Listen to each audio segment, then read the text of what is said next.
Stanford University.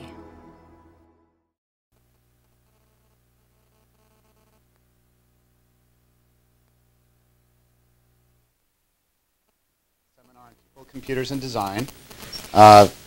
Again, as every week, if you're signed up, make sure to sign your name on the list. Start it right here. Next week, we're going to have David Kirsch, who's a professor of computer science, or cognitive science from UC San Diego.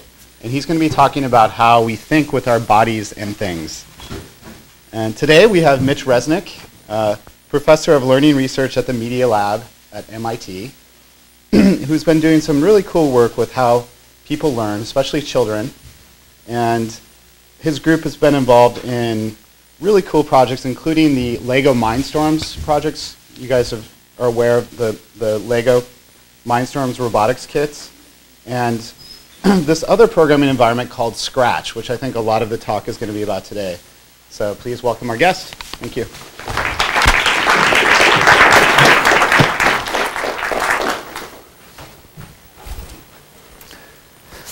Well, it's really nice to be here.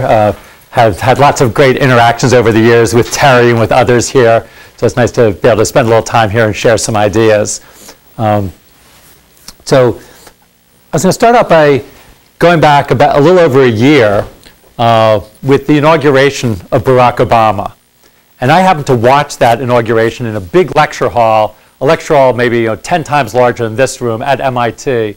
And in the way that lecture halls are charmingly named at MIT, it was room 10250, and filled with maybe 500 people in the lecture hall. And being MIT, it's not so surprising that when Obama said the following lines, the room of 500 people erupted in applause when Obama, in his inauguration speech, said, "We'll restore science to its rightful place," and everyone exploded with cheers. But that's not the line that caught my attention. Actually, as I was listening to his talk, the line that caught my attention was when he said, "It's been the risk takers, the doers, the makers of things, some celebrated, but more often men and women obscure in their labor, who've carried us up the long, rugged path towards prosperity and freedom." This idea of highlighting the risk takers, the doers, the makers of things is something you often don't hear on a national scale and at a societal level. To be sort of saying that what's really going to make a difference is having people who are the doers, the makers of things. And Obama returned to this theme a couple months later when he gave his first address to the National Academy of Sciences, talking about science policy and science education.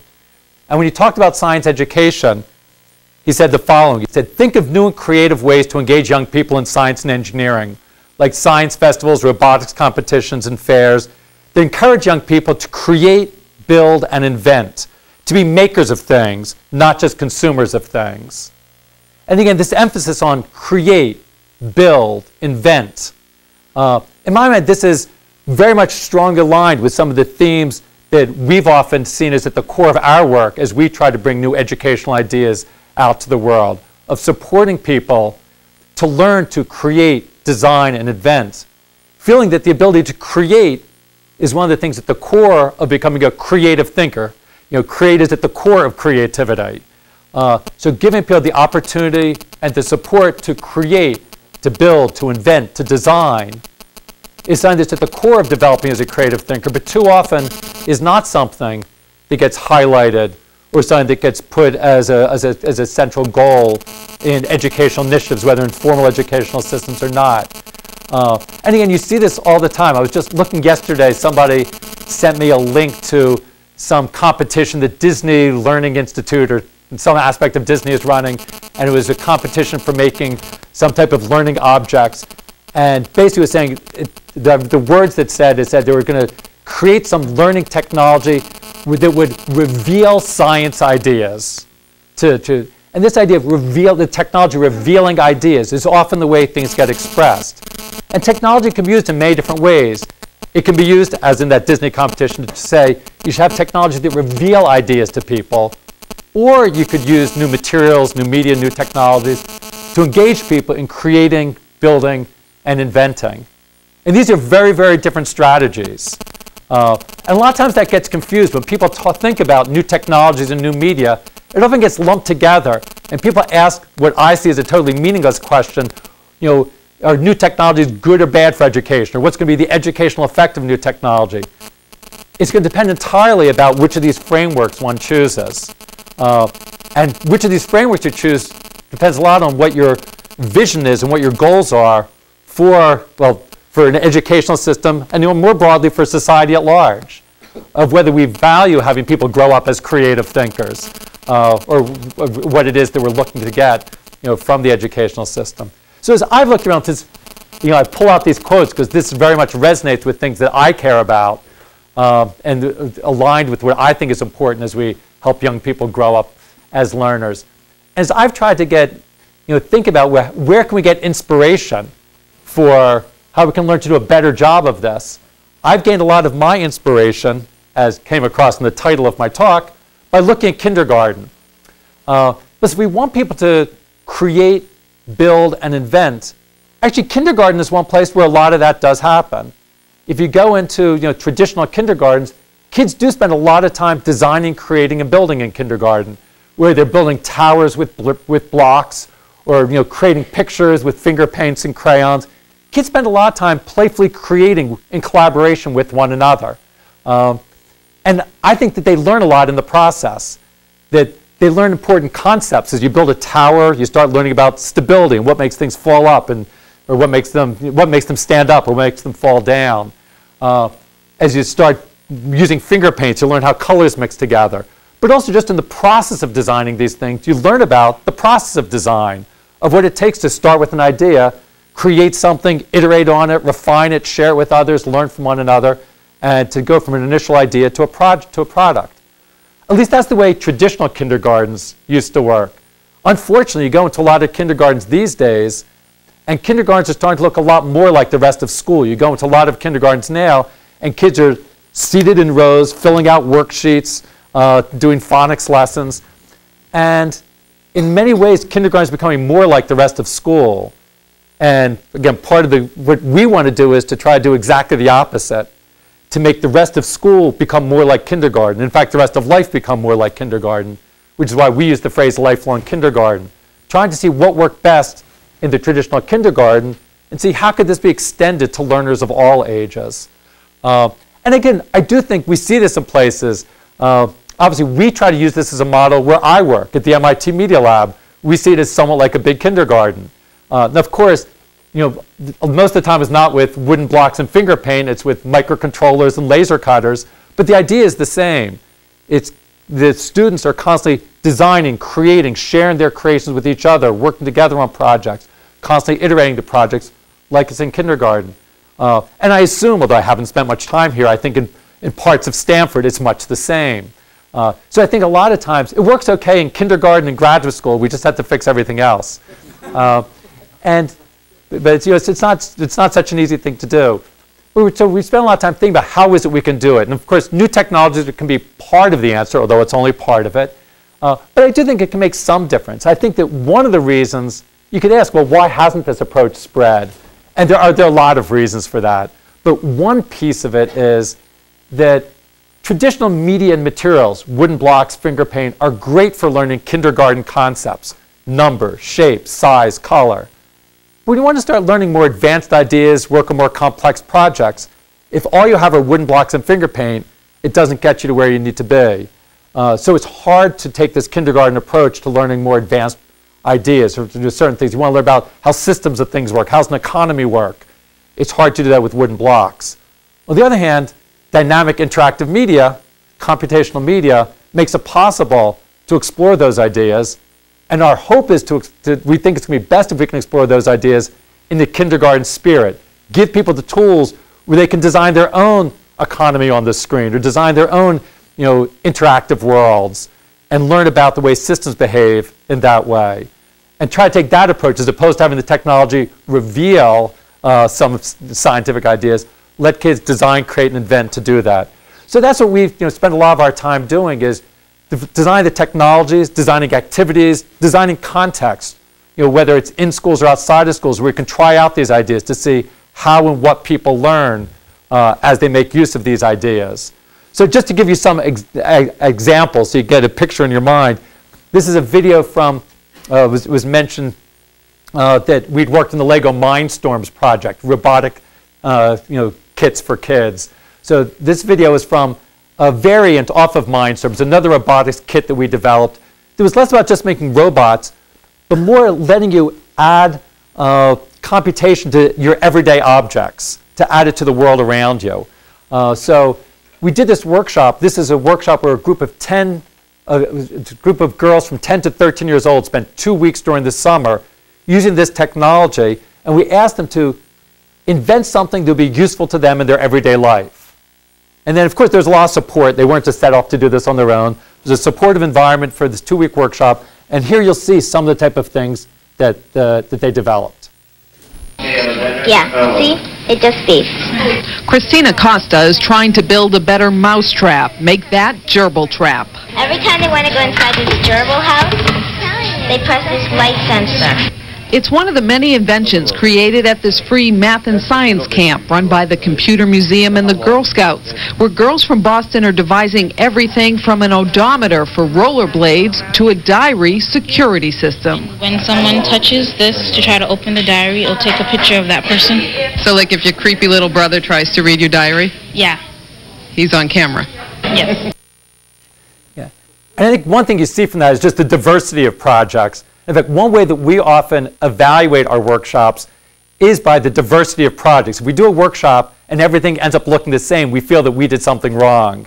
So we want to try to encourage people to work on things based on their own interests.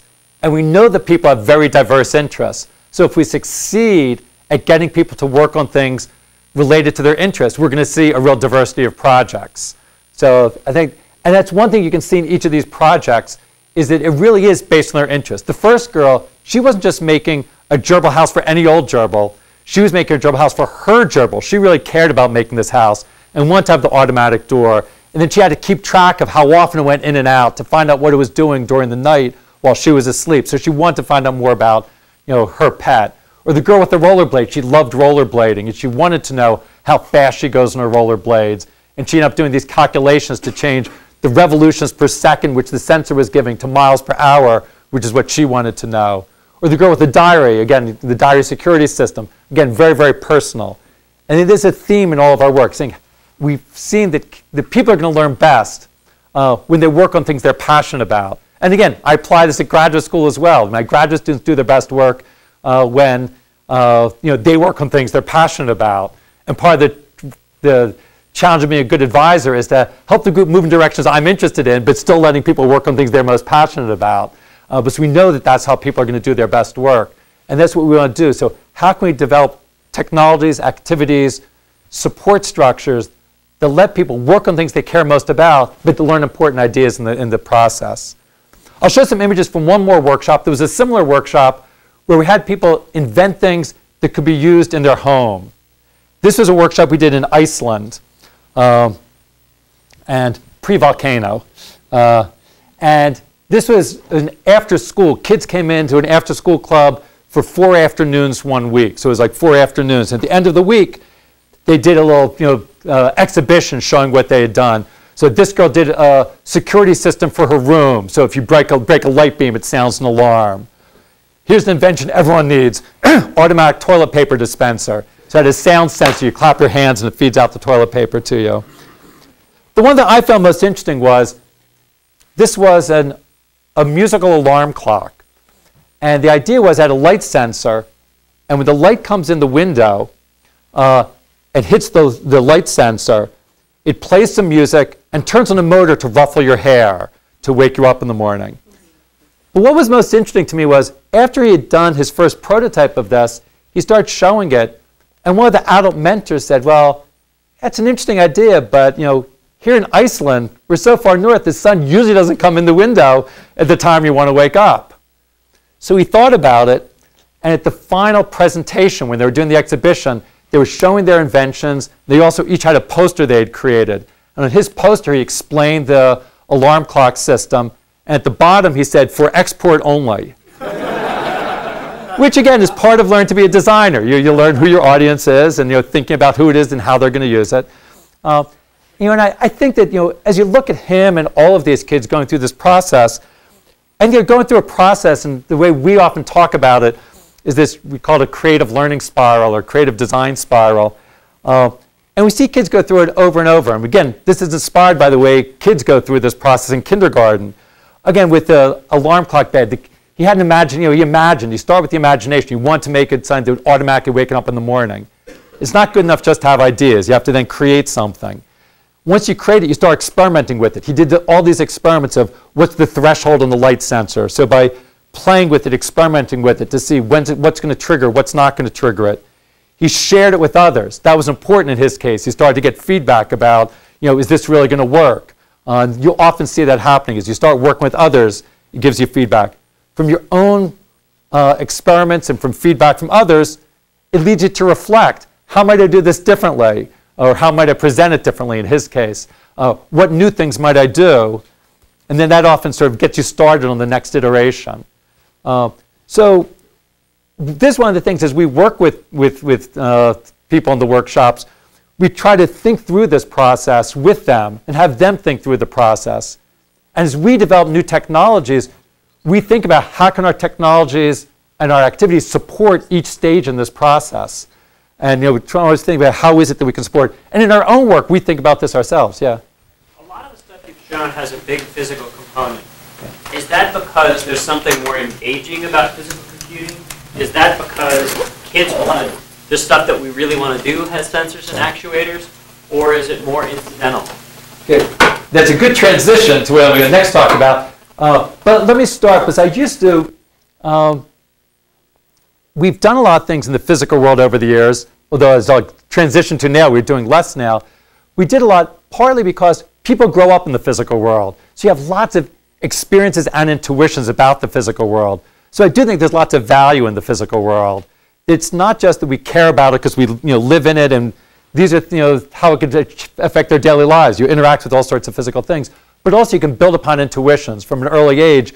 You're building up sensory interaction things, so you can work with the interactions. My mentor, Seymour Papert, who's also Terry's advisor, talked a lot about as he was developing things about building off of, you call it body syntonic, about building off of your knowledge of your own body can help you in understanding many other things. So understanding your body, understanding your interaction with the world, is important. And in fact, I think there's a greater recognition of it being important now. Again, we're at the Media Lab, where I work. If you came there 15 years ago, most of the work was just on big screens. It was all multimedia. And the Media Lab was one of the first places that was mixing different media together on screens. At the time, we were doing some of this Lego work, and people would come through our lab and they would say, oh yeah, that makes sense. Kids like the physical world. So it makes sense that Mitch's group is doing some of the physical world. Kids like the physical world. I think we realize now that everyone likes the physical world, and everyone can benefit from their experiences and intuitions of the physical world. So there's lots of work going on. In fact, now I see the Media Lab is dominated by work going on with the connection between the physical and the digital. And in some ways, I'm swinging back the other way, that although I still value the physical world, I also know that people growing up today, although they still spend time in the physical world, they're spending a lot of time interacting with media. So I think maybe what's most important is we want to build upon people's experience.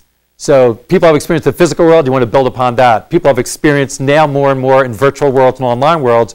We want to leverage that, extend it, support it in different ways. And I also think we want to make sure that we do it in the same style of design, create, and invent. The same way that in the physical world, you go into a toy store these days, it's full of electronic toys. But generally electronic toys that you sort of poke at it and it does something. You poke its belly and its ears wiggle. And it's impressive technology. But generally the kids don't get to design, create, and invent. So we wanted kids to design, create, and invent in the physical world. Similarly online these days, kids spend lots of time online. But to be honest, they spend a lot of time clicking, browsing, chatting, gaming. They don't spend a lot of time designing, creating, and building. We were just talking with some people over lunch. I always get a little bit, I'm always hesitant about the term that gets used a lot these days, digital natives. Kids are digital natives. And it's true, there's a certain level of comfort that the young generation has of being willing to experiment and try things in virtual worlds and to probe around and to try things. But sometimes that gets overinterpreted as if the kids will naturally understand how to do everything with the technology. And that's most definitely not true. So what we want to do is to see how can we help kids get beyond the just browsing, chatting, gaming to designing, creating, inventing. And it was towards that end. So there's a question, yeah. Yeah.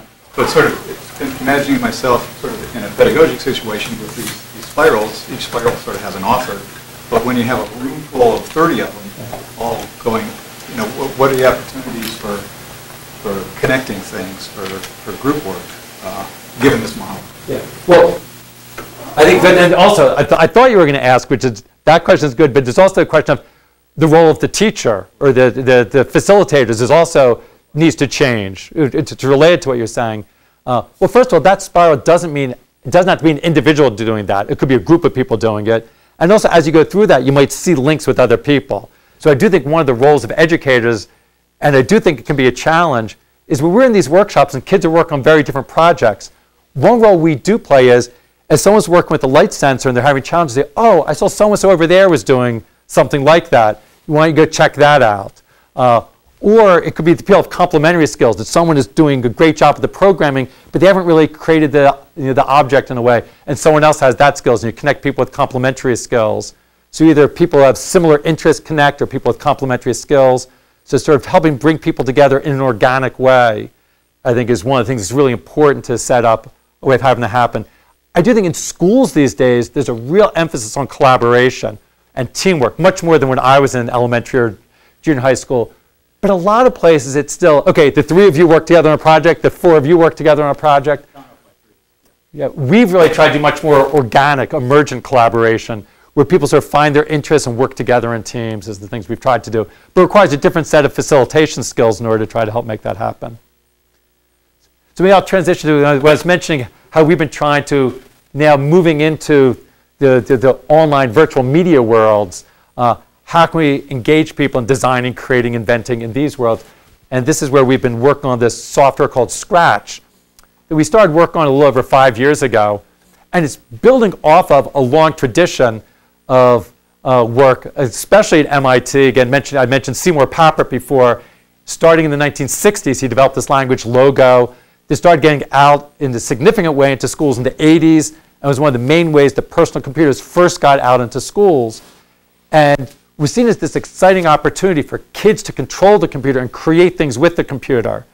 But in some ways, Logo got out there, had lots of very exciting ideas behind it, but it sort of plateaued where other uses of computers took off and became dominant in schools and outside of schools. And in some ways, I think Logo didn't really stay with the times. I personally still deeply believe in the core ideas that were underlying it.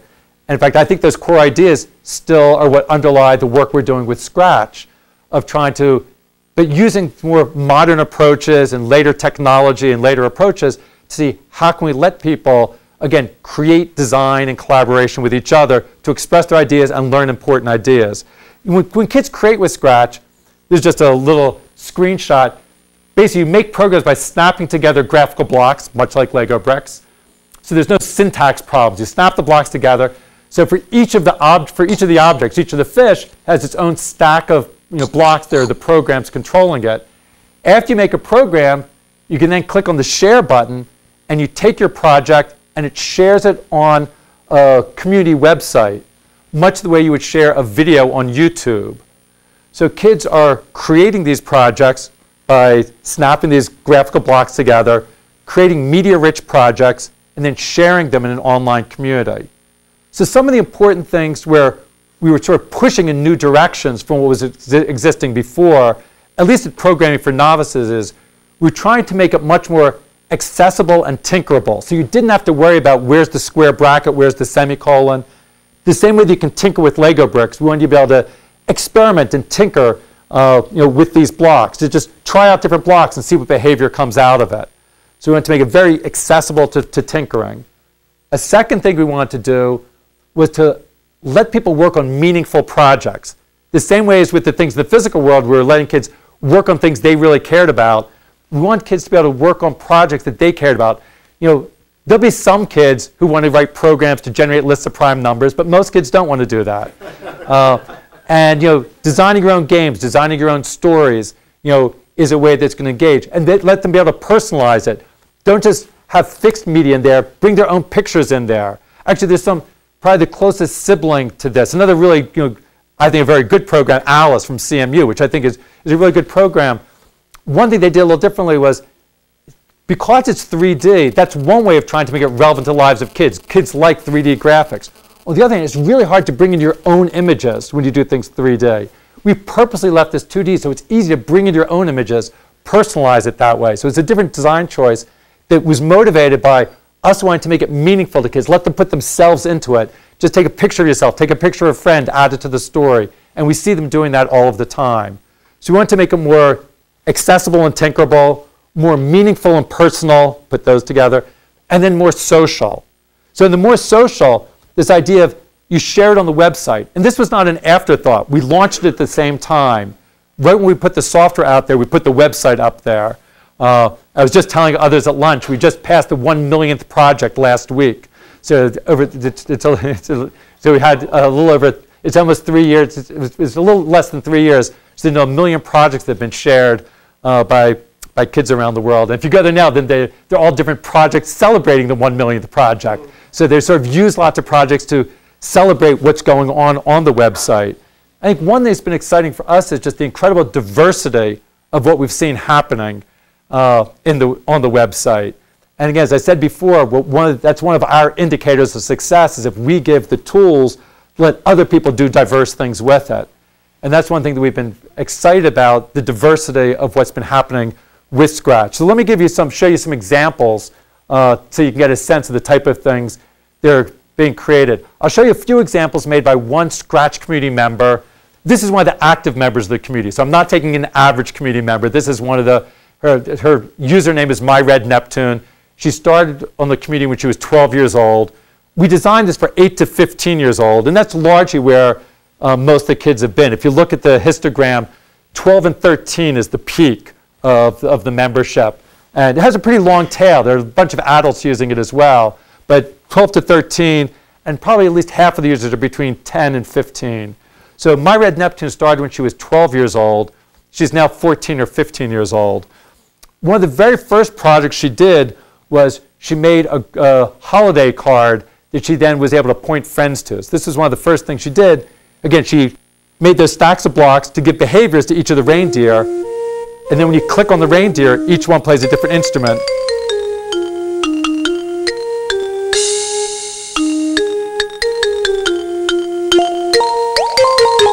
So this time she was able to put up there and then send the URL to friends. And of course, there are all these postcard sites. But the postcard sites is pretty limited. You can customize them a little bit, and you change the picture a little bit, and you change the text. But here, she was really creating her own holiday card, sharing with others. But actually, by doing this, what she found that she enjoyed the most was making individual characters. She loved making each of the reindeer.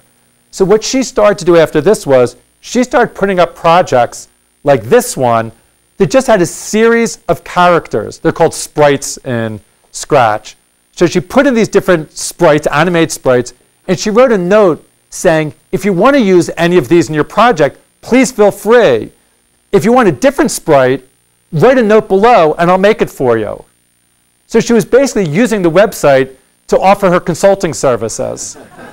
And this is the type of thing that, again, we just never imagined happening. We saw this as kids sharing their projects, but they're then now offering their services of parts of what they're doing. And sure enough, people started writing comments saying, can you make this for me? Can you make that for me? So like someone wanted a cheetah for a project they were doing. So MyRedNeptune went, you got a video of a cheetah from a National Geographic site, and they made a graphic based on that video, and then this got used. This is her project, and someone else grabbed this sprite and used it in their project. As she was doing this, she made one project with a bird, and someone said, that's interesting, but I'd be interested to know, how did you make that bird sprite? I want to learn how to do that. So she made a tutorial. So it's a step-by-step tutorial that you step through, and she showed how she did the drawing.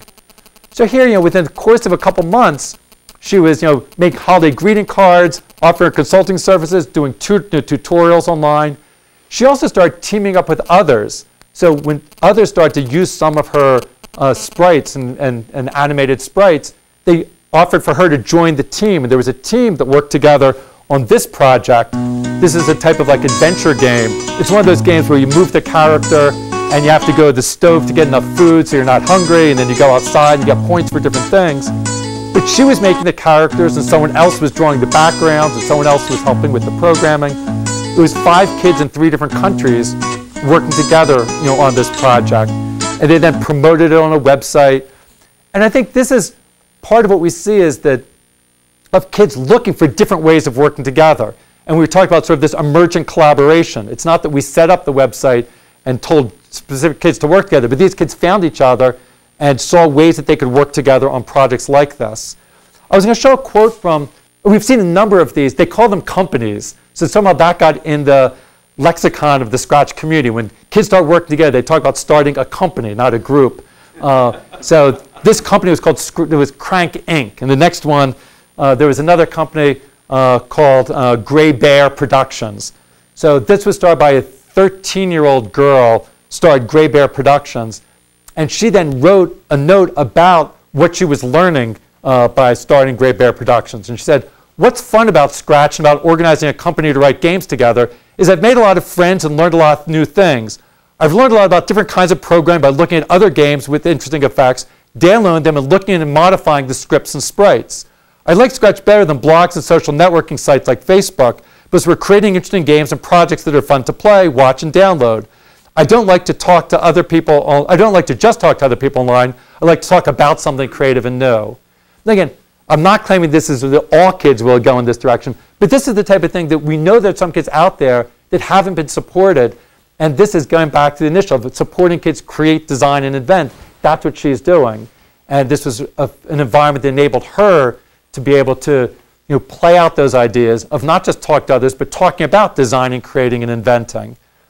And it's a way that, and maybe even, it's really bringing together these different aspects of creating and sharing and working together with others. And you see, she doesn't separate them out. It's all part of the same whole. That she's interacting with others in different ways. She's downloading their projects and looking at them, talking with others, sharing with each other, collaborating with others. As I saw this, one thing it brought to my mind was, some of you might be familiar with work that Mimi Ito has done. She's an anthropologist from Irvine who recently came out with a book. The title of the book is about hanging out, messing around, and geeking out. So she did this study of mostly teens and digital media, and look at the different ways they interact with it. And she sort of had these 3 different categories of ways that teens interact with media. But hanging out, there's a lot of sort of cell phone use, messing around, just trying things out, interacting, browsing, trying out different things. And geeking out is more going deeper, of really sort of throwing yourself into something.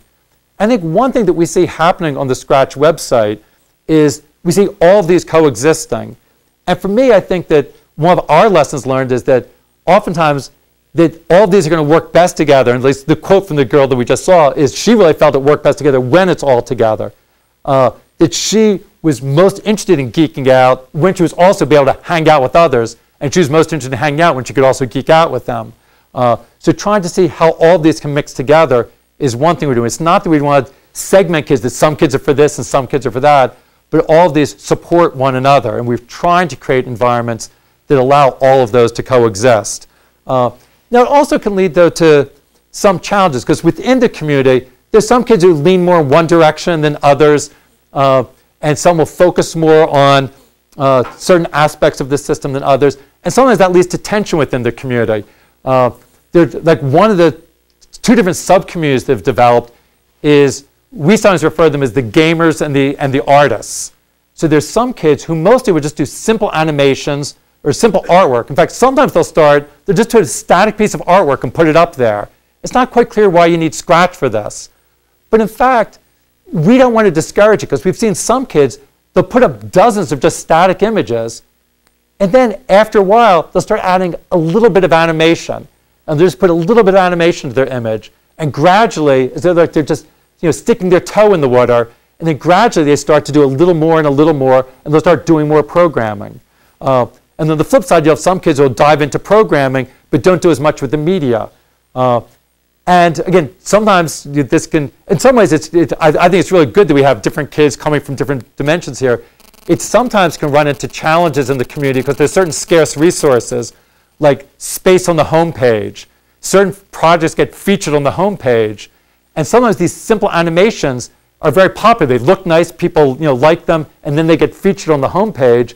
And kids who have spent all this time programming say, my project is so much better, so much more sophisticated. Why is that on the home page?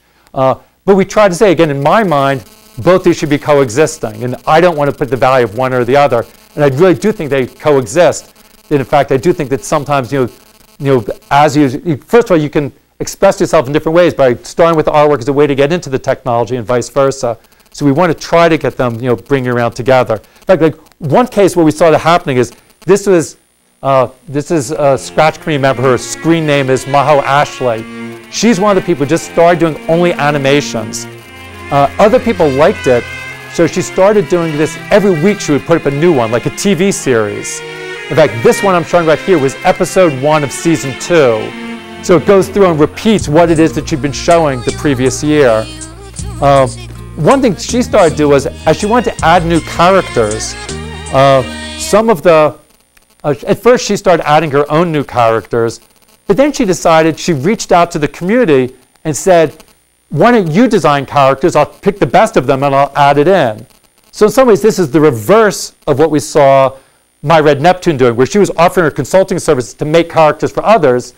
Maho Ashley was crowdsourcing. She was saying, I need a character, submit them and I'll choose the best of them. So she put up a project that's to design Izumuku's sister. So this is one of her characters. She wanted a sister. And she gives, constraints. It has to have red or blue hair. And it should, have, cat or ram horns. I'm not exactly sure what that means. But she defines what it is. And then she selected the best.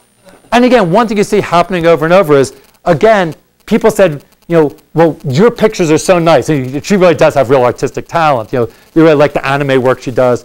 So they said, how did you do that? So like My Red Neptune, she started doing tutorials. So this is one where she sort of did step-by-step, showing how she drew her anime with a nice soundtrack behind it. And we see this a lot again and this is one of the things that took us by surprise. And maybe it's partly just because we didn't have as much experience with the social side. A lot of our previous work had been thinking about individuals interacting with media. And here, the whole social dynamic is something that I think we've just seen many more ways of collaborating, between offering consulting services, crowdsourcing, giving tutorials for others, and then even with tutorials, different types of tutorials than we'd imagined. So here, these are tutorials how to draw something. There are lots of tutorials how to code something. In Scratch, we didn't have an easy way of doing scrolling backgrounds. So there's now hundreds of projects where kids are putting up, here's a good way of doing scrolling backgrounds. A type of tutorial we never imagined, though, was here's a project. Make sure the sound is up for this one, so we have to listen to it. This was one that was giving advice about how to be successful on the Scratch website itself.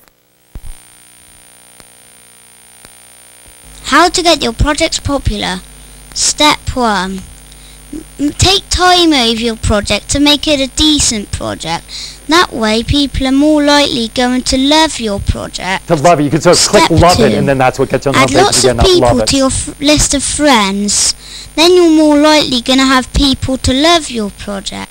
So strategic use of friending. So add your project has all these to a gallery. So these are sort of social dimensions. So then, when people are and again, very simple design, although actually I sort of like this little design. That's the only animation he has on there. So again, people just do all the different ways of them interacting with each other.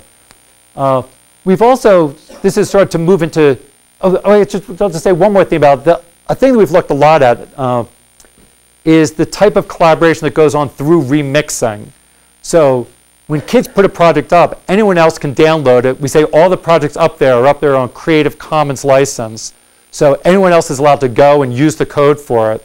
And right now, of the 1 million projects on the site, between 25 and 30% are remixes, meaning that someone downloaded someone else's code, made a modification to it, and then uploaded it. They might have modified some of the media, some of the code, or to greater or lesser extent. And that's some of the things that we're studying. My graduate student, Andres Monroe Hernandez, that's the core of his dissertation work, is studying this, the types of remixing. And how the organization of this site changes the type of remixing that goes on. Also, like some of the changes we're making is at first, there was a lot of complaining. If someone's project was remixed, they'd say, so-and-so stole my project.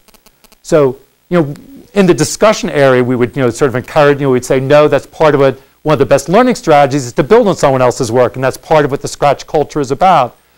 And we encourage people to give recognition in the project notes. But a lot of times people don't do that, so we added automatic acknowledgement, automatic tracing of what it was based upon.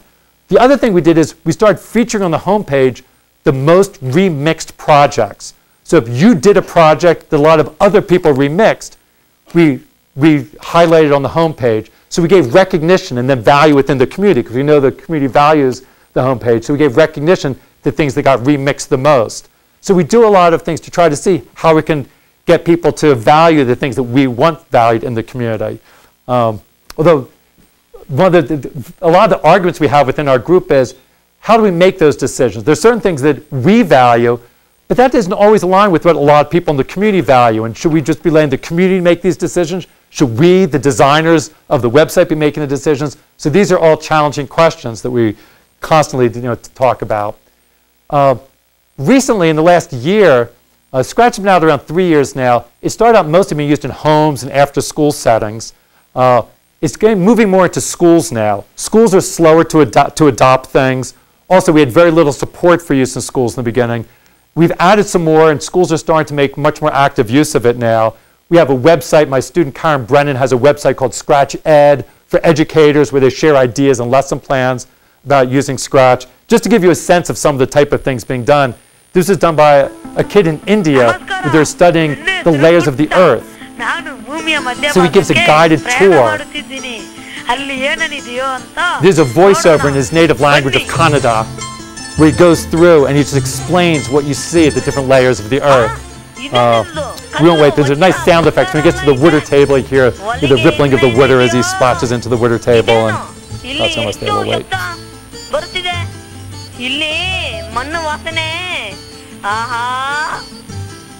But for some reason I really like that. Now that was more just a linear story. But we have other kids doing things like this. This was done by, actually there's a kid in New Jersey. Their classroom was studying Easter Island, Rapa Nui, the island off of South America. And they were studying the history and culture of Rapa Nui. So instead of doing a final report, he did a SimCity-like simulation that was showing things about the culture and the economy of Rapa Nui. So fishing was essential to the economy. So one thing you can do is you can go catch fish. There's also things about the culture, that when you cut down branches of the tree, the god happiness goes down. So there's a way for him to share his ideas by making his own games, to share games and simulation to share with others. This is one that again was surprising to me. Someone did this as a science experiment. It was a project that tests your reaction time. So you click start, when the color changes, you hit stop, and it measures how long it takes. Now that's not so surprising, but what it does then is it measures it several times, and then it asks you how old you are, how much you weigh, what sports you play. And then from the website, he gathered information from hundreds of people around the world and did an analysis. So instead of just doing this type of data gathering on your own classroom, he was able to gather data from around the world. There's a lot of sort of discussions going on the website. So here's just where kids, and we see that kids are sort of, how they're trying to make sense of things they work on. So these are kids outside of school settings. There's a kid, I learned what X and Y means in 3 days with Scratch. There's a member of our team said, how did you learn to use them? And what I like is, he says, the one thing I still haven't figured out is why they're called X and Y. I still haven't figured that out. And then, X and Y are just labels. So again, sort of just a context to have these discussions. Actually, this is another thing that took us by surprise. Kids are using this much more than we expected. Having discussions online more than at least I had expected. Here's just one more with there's trigonometry functions in there. The key thing there is he starts putting this down, but he'd learned some stuff in school, but he couldn't make sense of it. How do you use it? And then again, an older member of the community says, do you want me to show you how? And he says, I guess so. I really want to understand sine, cosine, and tan so I can make better games. And for us, there was this motivation. It'd been in his classroom, but he didn't really make sense of it because it was just something in the classroom. But now he wanted to make better games, so he was ready to learn it. And I think we see that over and over of kids wanting to learn, when they're ready to learn something because they want to make use of it, they can make use of it, is the type of thing that we see happening a lot in the Scratch community. So although we see lots of things happening, we do see this as just the beginning, where there's so many more. We get lots of suggestions from the community. We're still trying to figure out next directions to go. We're going to try to get the software and the website more integrated so you can actually sort of move Scratch to the cloud, so you can author right in the browser. Because we think that'll lead to even more collaboration. Because right now, when you look at a project on the website, you can see it on the website, but you have to download it to actually use the code. And there's just it puts some extra obstacles to using someone else's code or to even seeing their code. So we want to make it even easier for people to do different types of sharing. Also sharing at different granularities. Right now, the only granularity for sharing is at the project level. You share someone's project. We want to be able to share at the sprite level, maybe even at the stack of code level. So we're trying to figure out different ways of doing that. Better ways to support team collaboration. The website doesn't do a very good job of supporting these so-called companies. And we got lots of suggestions from the kids how we could do a better job of that. So we want to do a better job supporting collaboration, getting access to online data. So again, there's just lots of different things that we're planning to do. We also want to support the community, support the online community of kids, teachers. I'll end with just pointing to a couple events. Well, I'll just say this. These are sort of our three goals that we always aim for. As we think about new features and how we're going to use Scratch, the bottom line motivation for all of us is how can we help people learn to think creatively, reason systematically, work collaboratively. So let people sort of be able to come up with innovative ideas, express themselves in novel ways, share their ideas and express themselves in the community, but also be able to think about doing this in a very systematic way. And we see that as one of the advantages of sort of building on top of this programming world. It sort of encourages this type of systematic thinking, but in a way that is sort of fairly accessible, and then also to work collaboratively. So we're always thinking, how can we try to support all of those, but not at the expense of any of them, and trying to make sure that we get all of those together. Just to point to a couple of events coming up, we organized an event called Scratch Day. We did the first of these last year where we just told people, last year was May 15th, we encouraged people around the world to organize workshops and Scratch events on May 15th. And there were more than 120 events in 40 countries. This year it's on May 22nd. So if you look at the Scratch Day website, there are probably some in this area. If you have an interest, go check out Scratch Day or organize your own. We're having a Scratch conference where we bring together educators, designers, researchers who are studying these ideas. That's this August if you have interest in that. Or just check out the website. I think I'd encourage you just to go and look around and to try to see what it is that the kids are doing and to see and to think about, see what they're doing, but also then to reflect upon, especially for the context here, how would you design something to support this type of creative expression, and how could we do a better job designing the software and websites and other types of tools to support the type of creative engagement and to enhance the type of creative engagement that we've been looking for here. Thank you very much.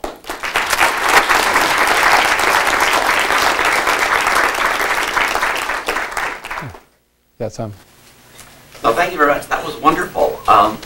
And the sharing, I think, is absolutely wonderful the way you do it. I wonder if you've had any cases of, quote, oversharing, end quote. Like, you might imagine that somebody made a Mickey Mouse cartoon that somebody else might take umbrage. Yeah. Well, and we do have to deal with, so there are issues around copyright and licensing.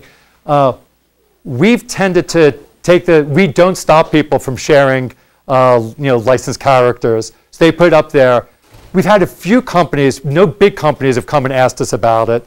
But the way the rules are these days, if a big company like Disney came after us, they would have to tell us specifically which ones to take down, and we would take it down. If they told us which projects to take down, we would. So you have to register to do this. And the places where people, some small companies, there was a website where you can make dress-up dolls. And a lot of kids were making dress-up dolls and importing them into their Scratch project. And the company contacted us, asked us to take it down. And we said, look, when we see this happening, we'll, in the credits, give a link to your website so people can go find it. And they were happy with that. So we try to do things like that.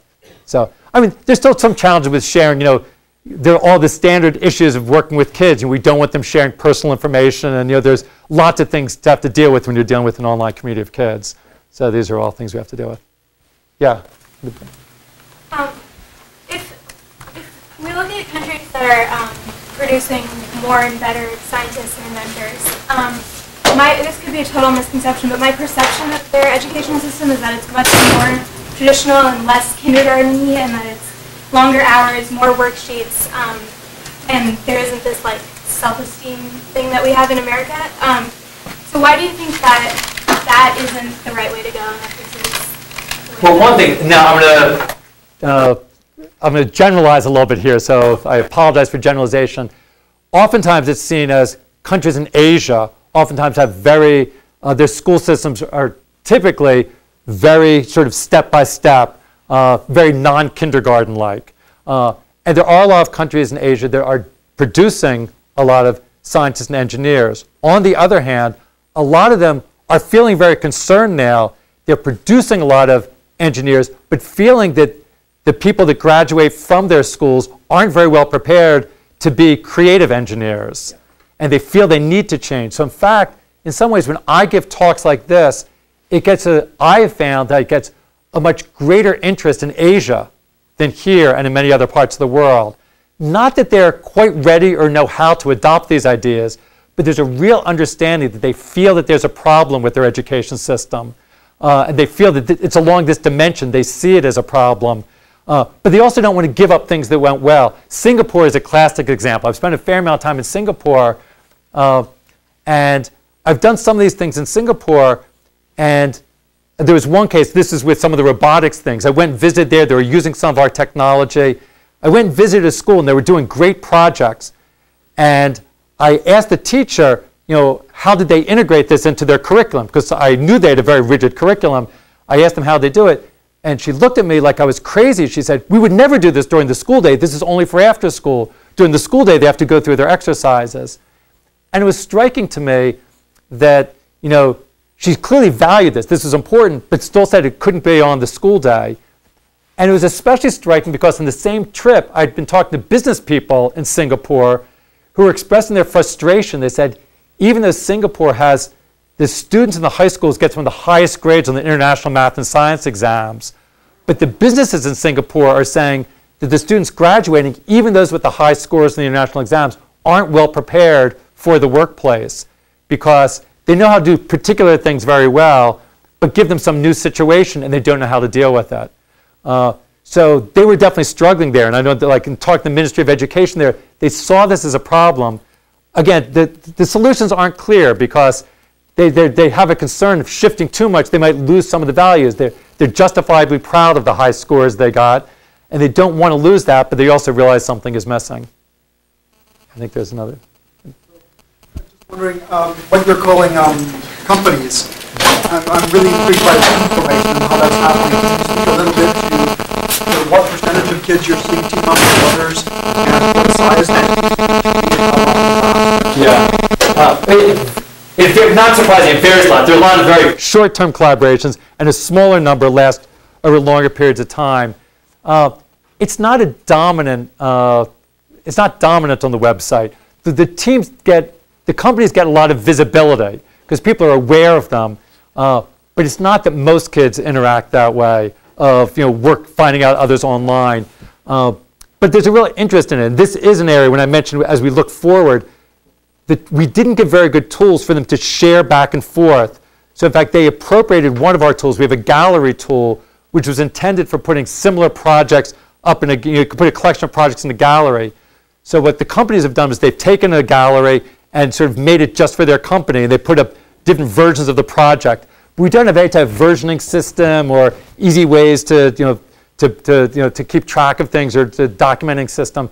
So we're trying to do a better job of that. I don't have any way of quantifying how many kids are doing it, but it's a pretty small percentage that are really in these far-flung teams across distance. Are you incentivizing that kind of collaboration in any way, or is it happening in spite of the fact that we aren't, at least I don't see any way we're incentivizing it. So it's happening in spite of, and we haven't given very good tools. Now we're trying to give better tools now. So we're putting more energy into it. I'm not sure if it's any more incentives, but we're definitely putting energy into it. The question I have about that is, you said the kids have lots of ideas for things that would help them do that. Yeah. How much would you have to change Scratch so they can build those themselves? I think a fair amount. Well, it's a good question. Even so, there's one thing to let the kids build it themselves. Even just let other people build it themselves. Right now, one thing that, we're thinking about as we look ahead, the Scratch software is open source. So we let other people have the software. But to be honest, our software is already developed by a small team of people. And in some ways, we work a little bit in a non-open source culture in that we aren't really looking for, we look for ideas. We don't look for code contributions, partly because everything is so integrated together, and the whole thing is so holistic. We have a hard time seeing people just trying to add other features. It doesn't fit easily. We spend so much time in making everything designed well together. We're trying to figure out how we would like to let more people design things. We haven't come up with a good way of doing add-ons that doesn't make it a hodgepodge. And we're not quite sure how to do that. Another aspect, so one thing is just keeping the integrity of the well-designed whole and to avoid the hodgepodge of having people add on. The other thing, which we're not sure how to deal with, is since things are shared in the community, if you have multiple versions or alternate versions, if the projects get shared, it could be confusing that if I see a project on the website that was made with a different version and I can't build it on my version, that's problematic. So we're trying to figure out how to deal with that better. Or even a natural thing is to hide some of it and you can gradually reveal it over time. But we're also, and that I think there are ways around it, but these are things we're trying to figure out now. We want to avoid kids going on, seeing a project and then saying, but how'd they make that? I don't see that in my software. We want to try to make it very understandable. We've tended to, maybe to a fault, value understandability over functionality. Although the functionality is good, whenever we have a choice, we go so far to make sure that things are clear, simple, and understandable. They were hesitant to add new features until we really see that it's integrated well and understandable. But I think we need to loosen a little bit because I think that it holds back some people by not having some of these other features. I think it could also, so first of all, we have to figure out better how to integrate things. Also, the next generation should make it easier. The first generation was done on top of Squeak, this language designed by Alan Kay and his group, which is an obscure language that very few people know, so there's not many people out there to add things to it. But we're now starting to try to do something on the next generation, where we're experimenting with either Flash or JavaScript. We don't know if we can do JavaScript's up to the task yet. So we're trying to see how we can do it, and then many more people could add to it. But I still think it's a hard problem. Actually, maybe conversations later, I'd love to get ideas on that, because we're really not sure how to engage the community more. And we think it would be good, but we're sort of protective as well. Yeah? Philosophical question. Play is bounded by attention span. So the projects for a kindergartner are measured in minutes, perhaps hours. At this age, it's days, perhaps weeks. How could you extend what you're trying to do to adulthood, where it's years, perhaps decades, and competence is a 10-year effort? Well, I do think, well, a few things. A lot of things in the adult world aren't years and decades. There's still a lot of shorter things as well. But I agree, how to extend it. And I do think one thing which is a good question to ask is how to help people build up competence over time. And I don't think we've put this relates a little bit to, it's another dimension when I said we valued understandability over functionality. We've also valued, actually another thing I learned from a phrase from my mentor, Seymour Papert. I don't know if it was his phrase, but he always used it, low floor and high ceiling. Of easy to get started, but be able to do more and more complex things with it, to be able to do. And we've focused on making sure the floor stays low, even if you don't can build up as much complexity. And being able to sort of building up complexity in a project is not the same as building up your own competence over time, but they're related. And I think we haven't done as much with how people can, to support them in building up that deeper and deeper competence over time. Some of that is about doing a better job on the community side, because I do think that part of what enables people to build up competence over time is better ways of working together with others. And so some of the things of trying to do a better job of letting people find the people who are going to be able to be the right people for them to connect with and the right people to learn from, the right people to collaborate with, is at least part of what we need to do a better job of to do that. I don't know, so are there thoughts that you had about? Open-ended. Okay. Yeah.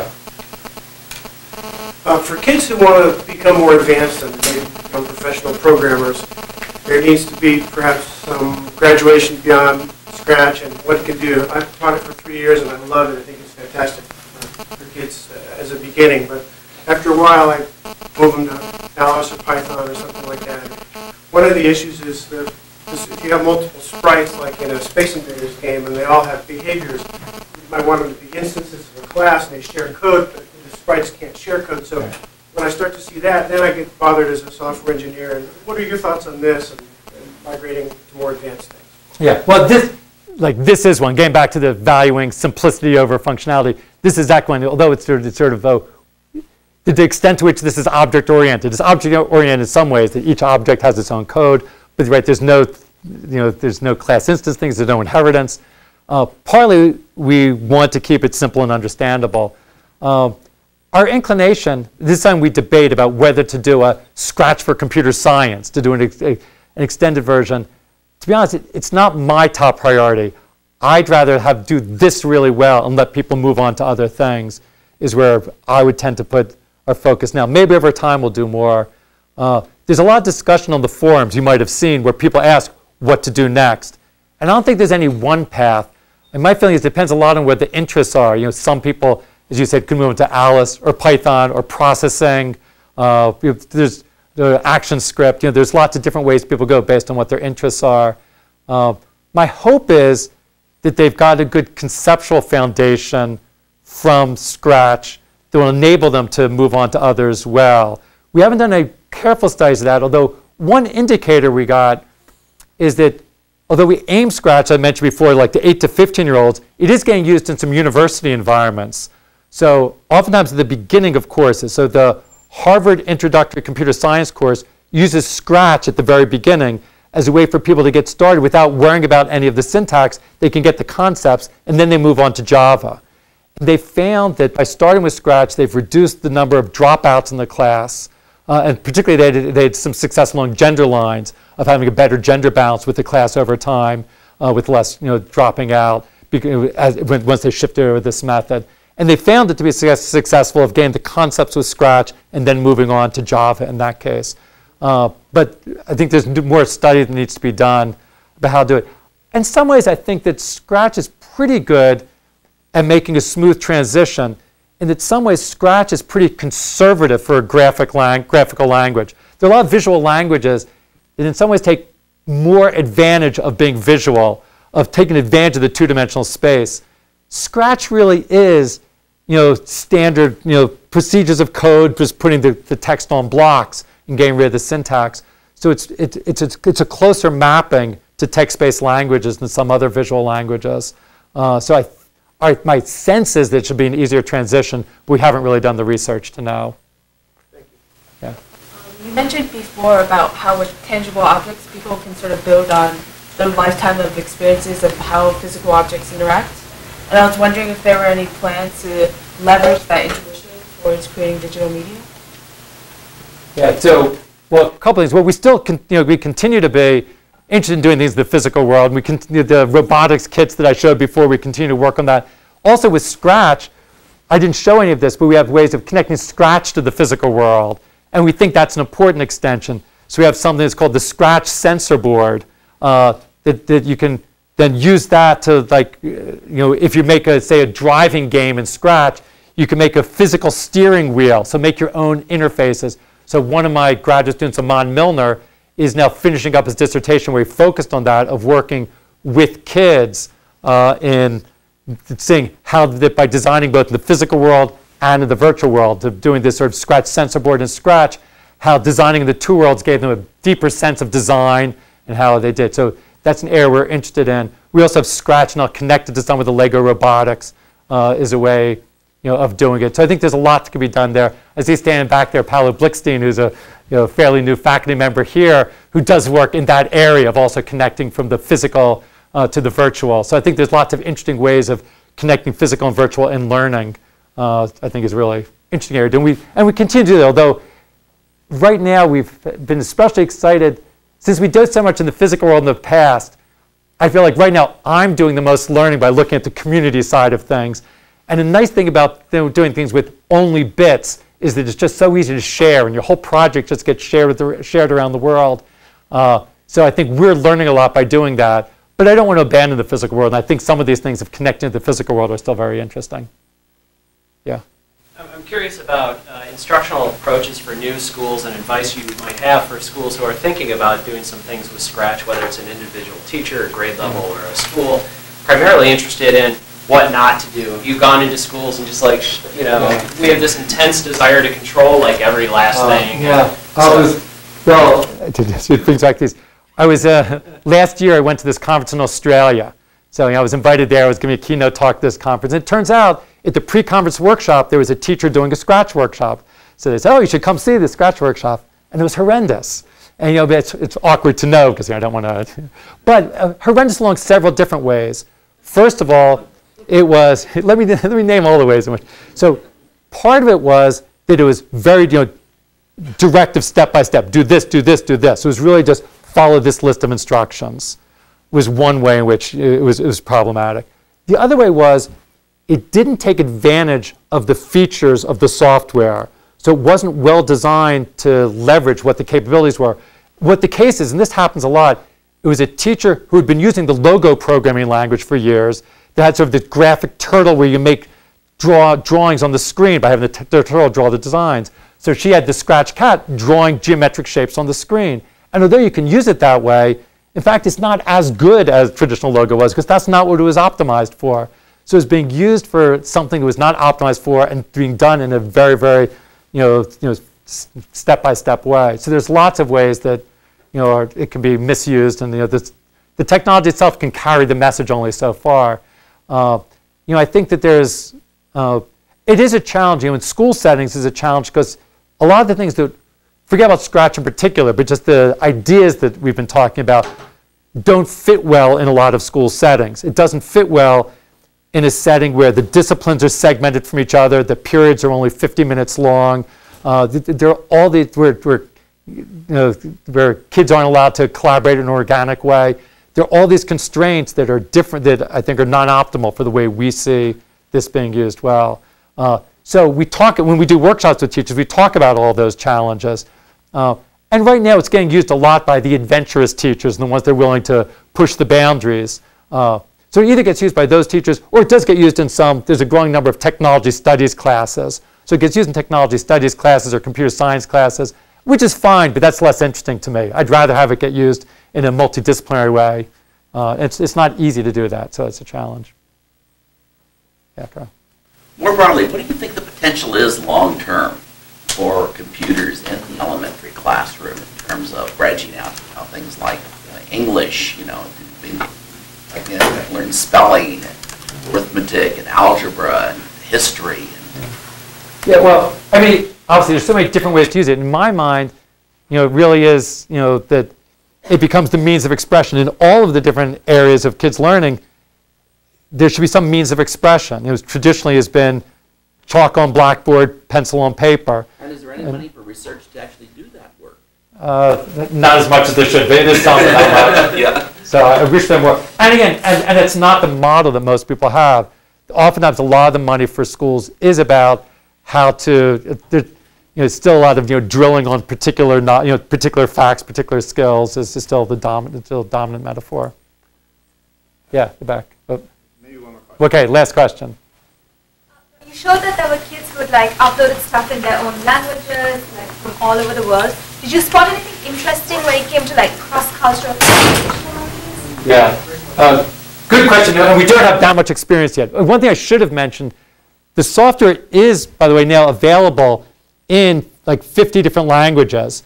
This is another thing that's sort of the wonderful of the internet. So you can, there's the software. Where I pull out the blocks, and this is the list of languages. So if I just choose Spanish, all the blocks change to Spanish. So you can upload, and so someone in Spain could upload it, and then I can download and change the blocks back to English. So it does make it quite easy to share. This again, this is also, basically the language just has a few hundred words, so we have a spreadsheet online with those few hundred words and phrases, and people fill in different languages, and then we put it in there. So it gets used around the world increasingly. We don't have that many examples of real collaboration around the world. There's some teachers now who are explicitly setting up to try to do collaboration between classrooms. But it's not something that we've focused on yet or seen a lot yet. One thing, we do see some different uses of like how it gets used and sort of in a more rigid way in some places than other ways. So we see some differences in the ways it gets introduced into schools. But I think it would be interesting to explore more different ways of sharing. We just see some ideas spreading. Like one example I know from schools, there was actually a teacher in Europe who did a type of online get to know the map of Europe where you can it was a little quiz game that she did to put up there. And the teacher in the United States asked her students to do an analogous version for the United States, map of the United States. So we see certain ideas spreading around from one place to another. But again, we're still in the early stages to get to see that. So, okay.